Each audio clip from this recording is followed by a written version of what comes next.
Welcome, bienvenue again. Thank you for being here. My name is Megan Reed. I'm with the Bow Valley Immigration Partnership.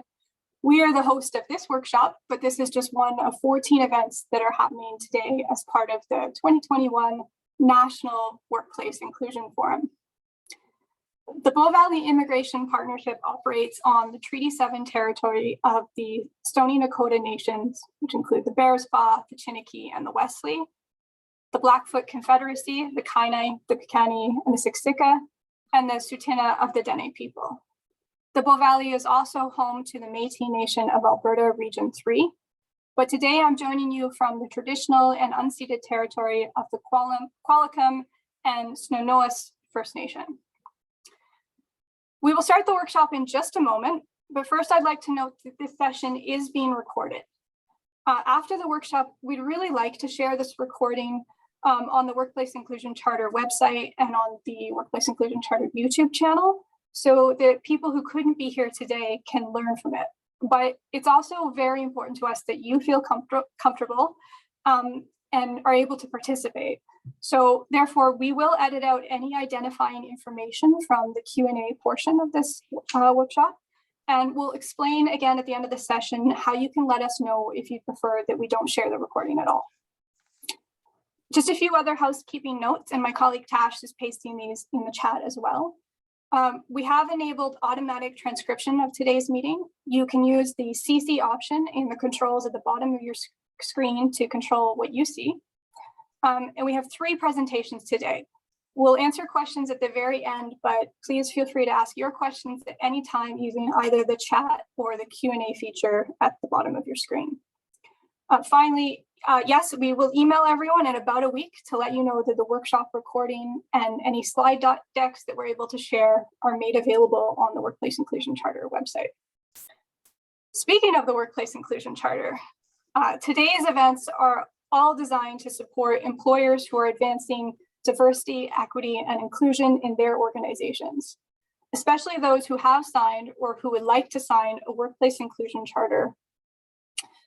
In the communities surrounding Banff National Park, we created the 2017 Workplace Inclusion Charter to systemize the way that immigrant serving agencies and employers worked together, reducing the burden on both, prioritizing the most important actions for our community, and celebrating employers for their efforts. As other communities began to take an interest in the program, we co-hosted the first Workplace Inclusion Forum in Banff in 2018, in part to introduce employers in inclusion charter communities to one another. As it happens, one of our speakers at this workshop, Kim, helped make that very first event possible. As the charter has been improved on by other communities, we've really been inspired to expand the scope of our own Workplace Inclusion Charter so it more fully meets the needs of non-immigrant equity-seeking groups. Our plan is to do that through meaningful partnerships with organizations who represent or advocate on behalf of worker stakeholder groups. I'm pleased to share that this year, the Vecova Center for Abilities contributed several commitments to our new Workplace Inclusion Charter. As we worked on that together, Kim, who you'll meet in a moment, and I kept coming back to the idea that the right workplace culture is a prerequisite for any other changes meant to support workers with disabilities. That is, employers may be very responsive when employees ask for an accommodation in the workplace, but in the absence of a healthy culture, employees and candidates simply will not ask. So that's what we're here to talk about today. How can organizations create cultures that encourage workers and candidates to ask for the accommodations they need to perform their jobs well? And what are the benefits for businesses that do that well? At this point, I'll turn it over to Kim to introduce Annette and Cam and begin to unpack answers to these questions. Thank you. Okay, thank you, Megan, for that introduction. So I'm just going to get my screen sharing going here.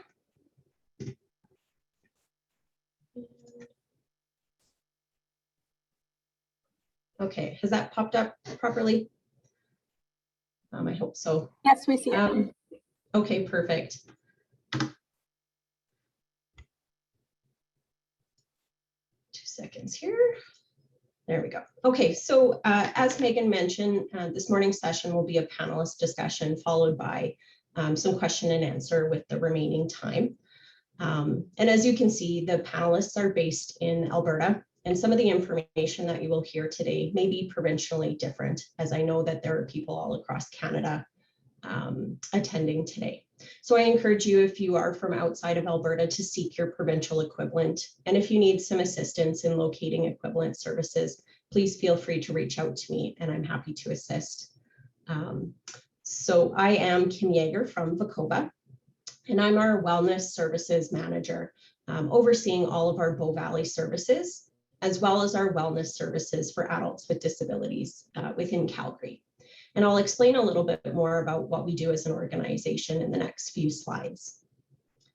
So with me today is Annette Mastronardi, and Annette is the specialist and team lead for the disability-related employment supports, DRES, for the Calgary area. Her team includes herself, Bob, and Candace, and they work together to support the needs of Albertans who may need funding to overcome disability-related barriers within their training or employment environments. And as well, we have Cam Stewart here with us. And Cam is from the Communication, Education, and Engagement team with Alberta Human Rights Commission. So who is Vecova? As an organization, our vision is an inclusive life for everyone. And our mission is to build a future for people of all abilities where everyone is valued, belongs, and thrives. We operate in the city of Calgary and into the rural communities of the Bow Valley corridor and the Rocky View County. Our satellite office in Canmore coordinates our services from Cochrane down to Banff. And the services that we offer include housing supports, where we support persons with disabilities in their homes, employment services to assist job seekers to find and maintain work, and our Wayfinder program. Through community connections, we focus on building social, physical, and mental well-being. We also have a youth transition and work experience program where we support rural youth with disabilities to gain experience, work experience in high school and to be prepared for the work world after high school.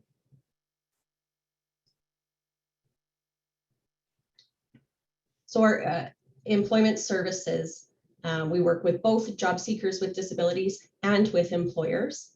And our supports for job seekers include assessment, career exploration, job search, learning essential skills, work experience and placement, and mentoring and on-the-job and retention support, as that long-term goal is important.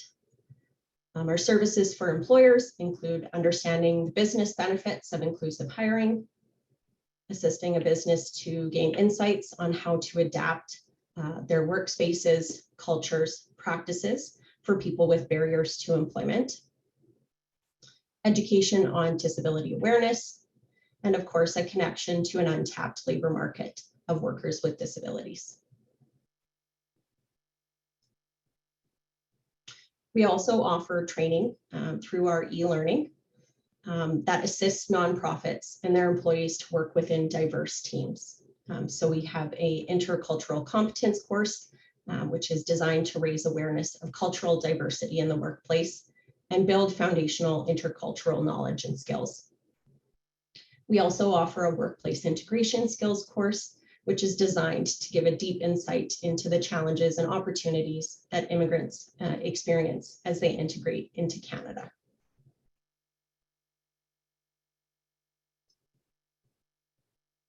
So obviously we're here today to talk about workplace culture and how that plays a role in inclusion and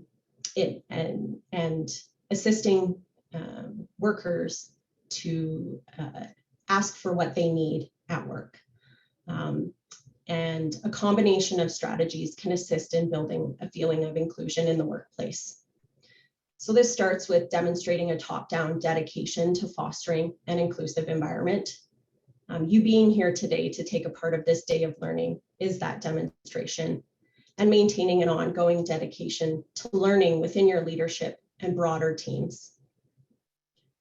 promoting an environment with openness to conversations and at times difficult conversations, and seeking to understand from workers how to create more inclusion in your workplace. Providing or connecting with your staff with diversity education is also important. If you're located in the Bow Valley, accessing the intercultural competency training that's coordinated through the Bow Valley Immigration Partnership. Looking at policies and procedures to ensure that they address anti-discrimination and anti-harassment. Identifying and removing barriers to accessibility in the built environment. And this involves having an open line of communication to any workers or customers that you may have who have a disability, as they really are the best people to convey what is needed. And making sure to include people with disabilities in the solution.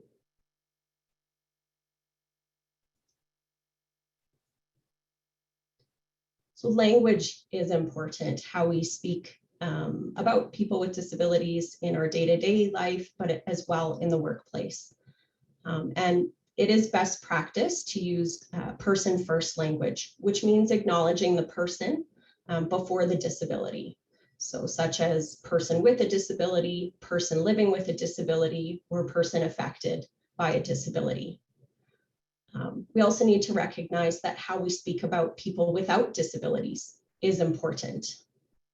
People without disabilities are not normal. Saying normal implies that people with disabilities are abnormal. So instead, using a term to refer to a person without a disability as someone who does not have a disability or is not living with a disability.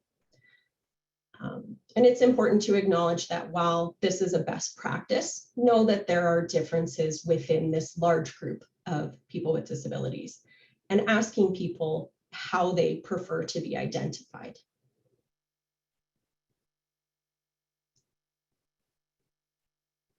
So having a diverse workforce, including persons with disabilities, means having higher employee retention rate. An inclusive workforce creates loyal employees. And it's been shown that employees with disabilities have a higher retention, which leads to less costs associated with turnover. An increased customer base. Diverse groups support businesses with representation and view the disability community as important customers in your business. Inclusion also means increased morale and motivation between workers and an increased positive feelings about the company. Diverse perspectives lead to innovative solutions. So fostering an environment where diverse perspectives are heard and valued. And as well, inclusion in the workplace leads to lower absenteeism.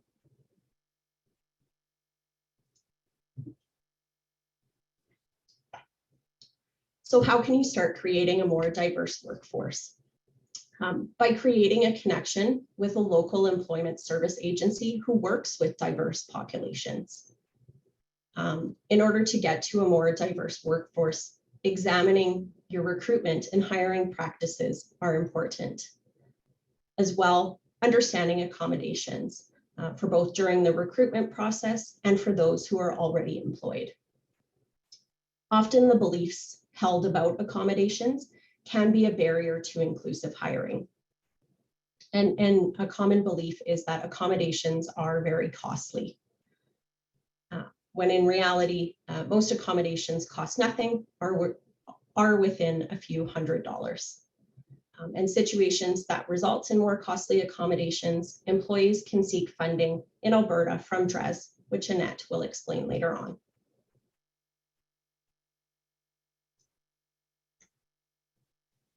So how can we make interviews inclusive and welcoming for every applicant, regardless of their disability or whether they have a disability at all? So making candidates aware of their ability to request accommodations during the interview process. And this can include a few things. Having a statement of your company's stance on diversity, equity, and inclusion on your job postings. Informing the candidate of the entire recruitment process so that they can determine the need for accommodation. And asking the question at the interview pre-screen when you're inviting a candidate to an interview, such as our company values the diversity of all of our employees. Is there any stage of the recruitment process that you will need supports or accommodations for?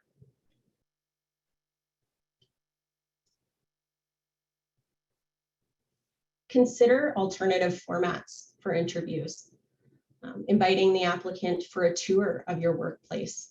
That's a good way to ease into conversation, and applicants have a chance to see the environment, the noise, the energy, the setup. This also gives you an opportunity to pay attention to how your applicant responds in your workplace. And often concerns that you might have had about a person's disability may not turn out to be an issue. Consider a working interview. That way an applicant has a chance to actually demonstrate how they would do certain tasks. Often disability service providers may call this a job shadow. Or look at assigning a project instead of an interview.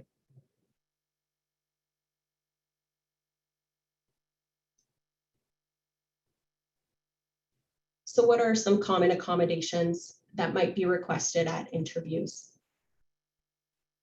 Could be an accessible location. And it's important to ask clarifying questions about what the space should look like in order to be accessible for that person.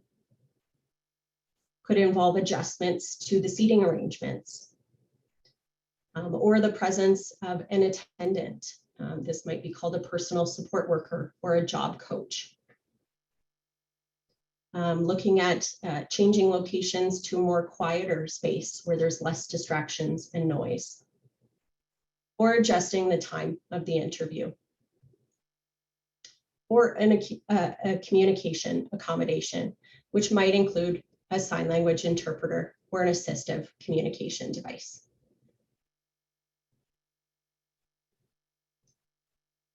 So thank you.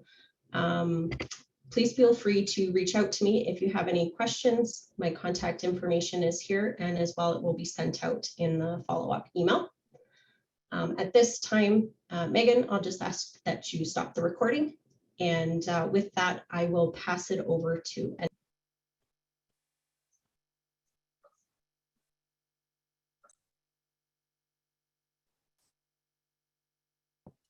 I think we're over to you, Cam. Thank you, Annette. Let me just get my slide up, or All right. share my slide.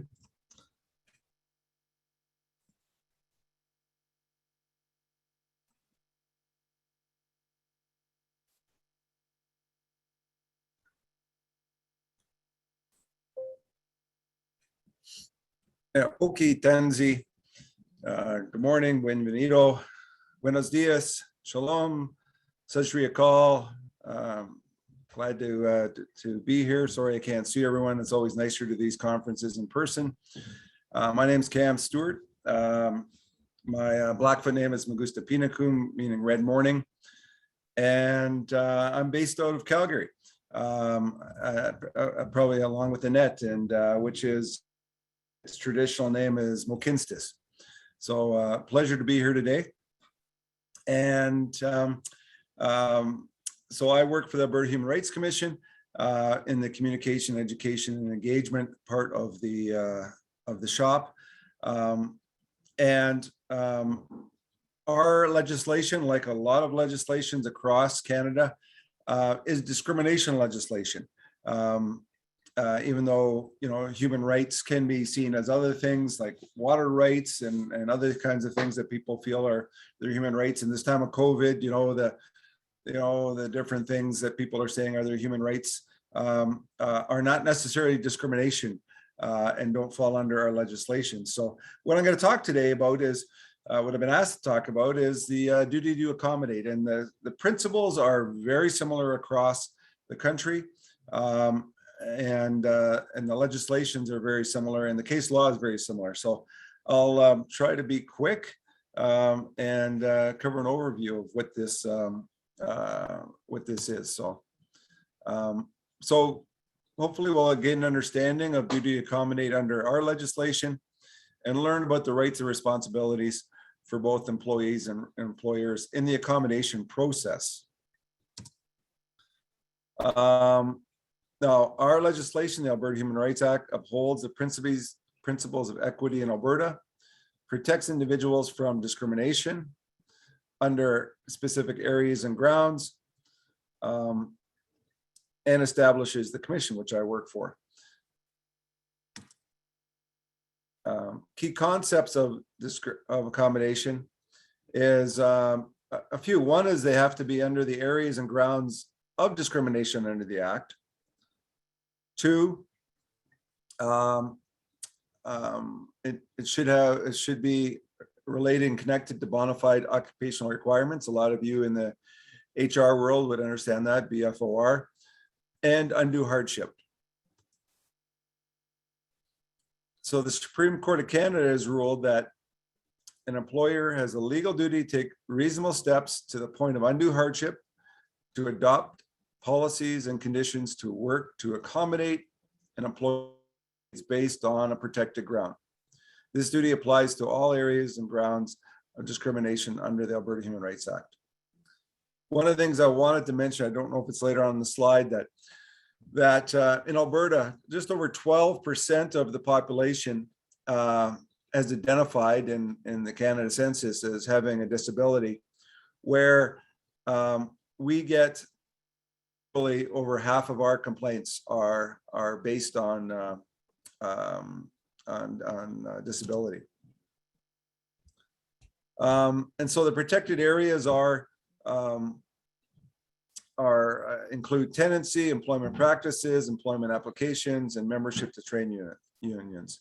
Today, we'll kind of talk more about employment practices and applications. So again, you see out of the 13 grounds, disability, physical and mental disability, over half of our complaints come in this area. And in the previous slide, if I go back, over 85% of our complaints come in the employment practices. So you can see this is a big area for us to help employers and employees navigate. Accommodation ensures that all employees have equal opportunity to participate in the workforce. Accommodation needs to be considered in all aspects of employment. And we've talked, as the other speakers have talked about, in hiring practices, assignments and work duties, planning of meetings, professional development, and even social events that are work related. Accommodation means making reasonable changes to certain rules, standards, and policies, physical environments to ensure equal opportunity and access is in place for all employees, regardless of religious belief, disability, gender, or any other protected grounds of the Act. So examples of accommodation, as Annette had talked about, was purchasing or modifying tools, equipment, or aids, modifying the workplace to make it more accessible, designating parking spaces and drop-off areas for people with disabilities, allowing day shift instead of night shifts for parents with childcare, providing time off for religious events, relaxing requirements to wear full uniforms. Reasonable accommodation of an individual's needs based on protected grounds is not a nicety or courtesy, it is the law.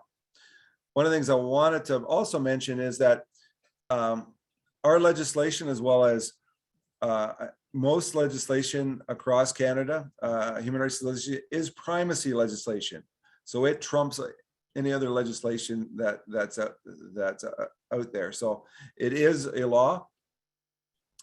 Accommodation may require a degree of inconvenience, disruption, and expense, but employers are expected to accommodate to the point of undue hardship.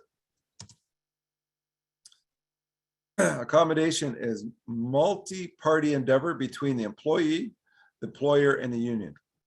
All parties have an obligation to cooperate during the accommodation process and work towards finding reasonable accommodation and solutions. Human rights law requires that accommodation must be reasonable, not perfect or preferred. And employers may be required to look for reasonable accommodation in other departments or locations. Unions or union contracts cannot prohibit an accommodation that is considered reasonable, even if that accommodation contravenes a collective agreement. So for the employees, their responsibility is to request an accommodation, explain the need for the accommodation, including relevant documentation, provide suggestions for accommodation options, and time accommodation that's needed for. Allow a reasonable time for a response, and consider reasonable accommodations that are proposed by the employer. Pray with the employer, advise the employer when accommodation needs change, because that happens over time if there's a change in the employee's accommodation needs. Provide documents to support the change and assist the employer in modifying it. Inform the employer when there is no longer a need for the accommodation. And just as a segue, I myself, I had a head injury a couple of years ago, and I went through this process. I needed accommodation with my employer, the Human Rights Commission, and they worked with me on accommodation and a gradual back to work plan, and it worked really well. And I was really happy that and more than satisfied with what my employer had done on the accommodation plan. So again, that really made me as it was talked before about keeping happy employers, productive employers, that really, when I was back to full steam, that was, it really made me respect my employer a lot more. So the employer's responsibilities are determined if the request falls under the areas and the grounds of the Act. Respect the dignity and privacy of the person requesting the accommodation. Review medical and other information provided by the employee and keep it confidential. Consult an expert if necessary. Discuss the options with the employee. Respond to the request within a reasonable time period. Make a formal agreement once the accommodation is in place. Follow up to ensure the accommodation is working, and provide details when unable to accommodate. Some questions to consider. What is the request for accommodation? Why is the accommodation being requested? Who needs to be involved? How will accommodation be provided? And what are the implications of that accommodation? The cost, the impact on the collective agreement and the other employments and safety. If in a unionized environment, is the union being consulted? Is there an undue hardship? Now, the point of undue hardship occurs if accommodation would create onerous conditions for an employer, for example, intolerable financial cost or serious disruption of business. For more information, we have on our website, if you want to learn more about this, and I know a lot of the other commissions have stuff on their website. We have a new information sheet on duty to accommodate. We also have information on our e-learning page. We've got a YouTube channel, and we have webcasts, both on duty to accommodate and bona fide occupation requirements. One of the other things I wanted to mention was one of the human rights officers mentioned to me is that there is not only a duty to accommodate, but there's also a duty for employers to inquire. So if you are seeing something in your employee through either before there's an accommodation request or during an accommodation request, there is a duty to employer and the management to ask and inquire what needs are happening, and if there's a way that you as an employer manager can can accommodate that employee. For those in Alberta, an employee or employer can phone the Human Rights Commission anytime on our confidential inquiry line. There's one number now that goes to both, that'll get redirected to either Calgary or Edmonton offices. And you can ask there your questions. Doesn't have to be a complaint. You can just say, hey, I've got a question. I've got, something that, even though I looked at your website, I still not too sure what my position or what my direction should be. You can phone us and ask our human rights officers. And if need be, you can also make a complaint through the same number.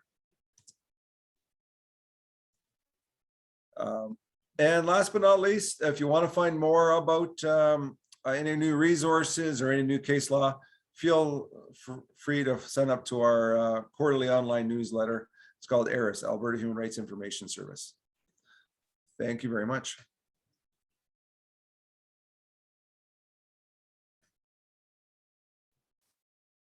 Perfect. Thank you very much, Cam and Annette. So that's all the information that we have to present at this point. And so we'll open it up to question and answer. So please feel free to submit questions through the Q&A function at the bottom of your screen. We haven't received any questions yet, so we'll just wait a minute here as they start coming in.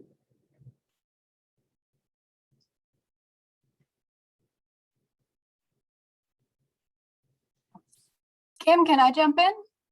Yes, please, Megan. Thank you. I just wanted to point out that even though we are in webinar mode, anyone can raise a hand if you'd like to speak your question as well, using the function at the bottom. And I have a question for the panel. What are some ways that employers can signal to candidates and current employees that we are an organization that takes the duty to accommodate seriously and welcomes requests for accommodations?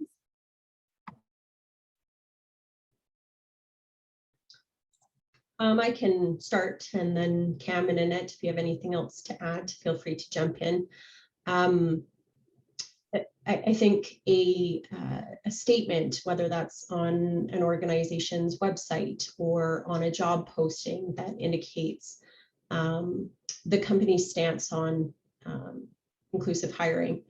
As well, some of the suggestions that I mentioned in my section around asking the question about what supports or accommodations might be required during a recruitment process would be setting the stage for that potential applicant to ask for an accommodation or a support need.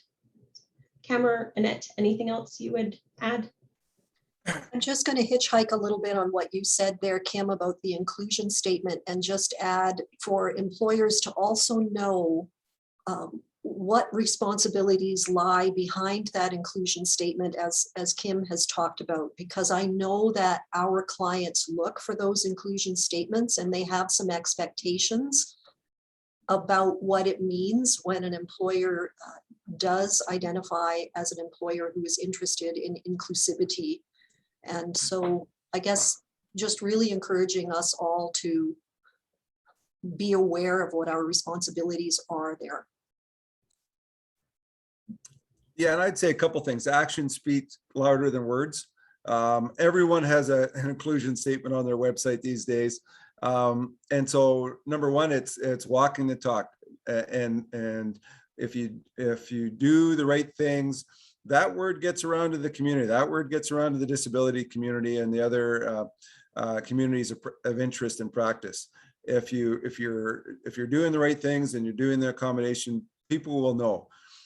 Second, in regards, one of the things I forgot to mention was that human rights legislation is more about individual protection. And so we only take our commission, and I can't speak for all the commissions because they're all different, but our commission in particular only takes individual complaints.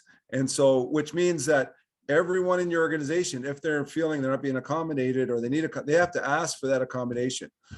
And so I would say to look at systemically, what can your organization do in advance? What audits can they have? There's organizations, there's companies out there that do audits and say, well, is this place accessible? You know, do we need a ramp? Do we need an elevator? Do we need braille on next to the elevators? What do we need to do?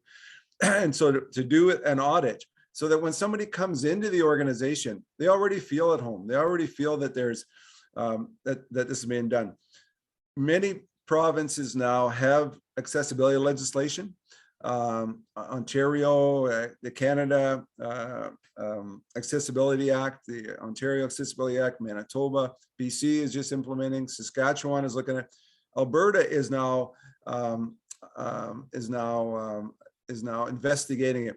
If you're listening from Alberta, please go to Barrier Free Alberta website, and I sit on that committee, and because we're looking at how do we make things systemically so that businesses, organizations, when they're doing both new builds and retrofits, and as they move forward, that they are being accessible. And so you know, if that may be something that you want to support, and you can go on that website, you can put your support behind that initiative, which is looking at Alberta getting accessibility legislation. So again, as much as individually you can do one-on-one, I recommend looking at at your organizational operation, your policies and your systems in place. And so the website is it's if you just look under Barrier Free Alberta, I'll find the link. Crystal, nice to see you online, Crystal. I'll find it online. You can go on there and you can join or see what you can do to support the a movement towards accessibility legislation in our province.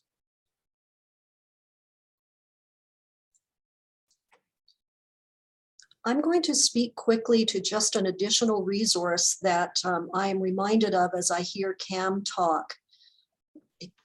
If you are in a situation where you have hired an individual with a disability and they have mobility barriers, so for example, someone who uses a wheelchair, and you're not entirely sure what to do in that individual's work site to make it accessible, we have another pocket of funding. It's not DRES funding, it's another pocket of funding where we may be able to hire an occupational therapist to come into your site, review the area, and give recommendations for how to make that site more accessible for the employee.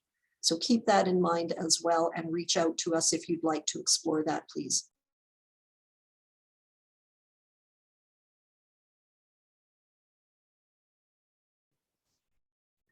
Thank you. There was just a question about the name of the website again, so I've just put that in the chat. They're barrierfreeab.ca. And I haven't seen any other questions come through the Q&A. Megan, I'm not just sure if that's just my technology or if you're seeing the same on the other end, but any other questions? Looks like Lorraine Corey has a hand up. I will allow to talk. Here we go. Go ahead, Lorraine. Hi, I'm not sure why Lorraine Corey's coming up, but it's Ernestine Long. I'm, can you hear me? Yes, we can hear you. Okay. I'm from Fredericton, New Brunswick, and I'm curious, or even if you have any suggestions as a job developer. We work or are in partnership with some multinational companies and still trying to break through others.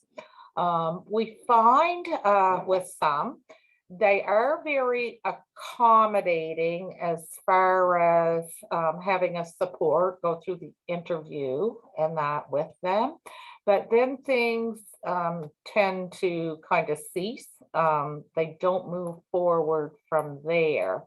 I don't know if that's more of a deterrent, having somebody assist them through the interview, or what, or if they just see the individual, as having significant barriers. Any suggestions as to a breakthrough?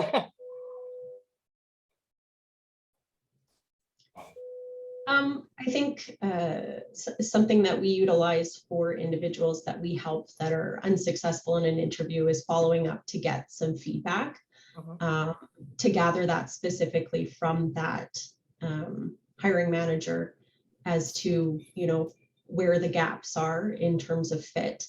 But you also might look at having a conversation with the employer to really understand their needs and the type of skills that they're looking for in those jobs in terms of fit. And then as well as a part of that conversation to engage in, explaining the supports that a person may require and what that looks like, and providing more detailed information. If those processes haven't already been done, those would be two suggestions I'd have. Okay, thank you. Yeah, most of those processes have been done, I guess. And even because here in New Brunswick, there is funding too for a support person. And even with that, I don't know if it's more, if they see the individual as with many barriers, just not giving them, we've even suggested like job shadows and that, but just kind of getting turned down. But it is a work in progress.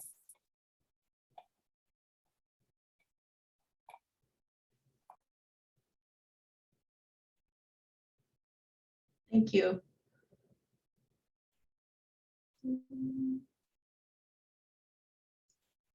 Any other questions?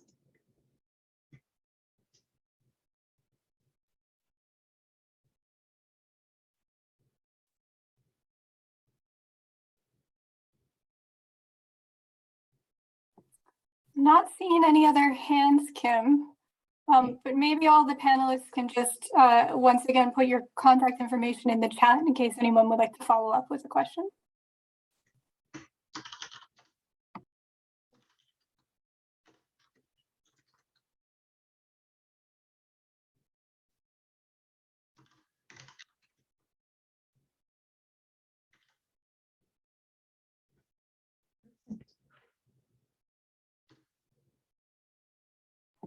Okay, Great.